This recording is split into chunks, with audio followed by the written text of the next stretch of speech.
Hi, I'm Hasa with WTI, and me and my husband struggle a lot keeping our things separated in the closet, and that's why I find this organizer so useful.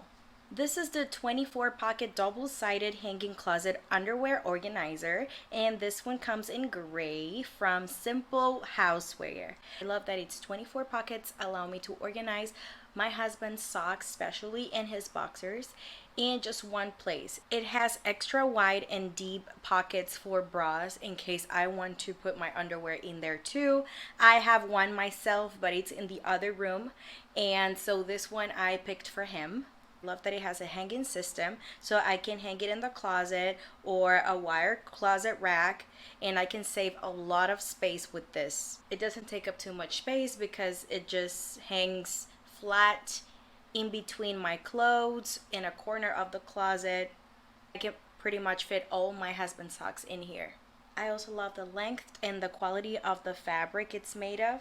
So if you're like me and you like everything to be organized in the closet, in case you don't have much space just like me, well, this organizer is just great. Again, it has two sides. This one is a good option. I love this organizer, and that's my point of view.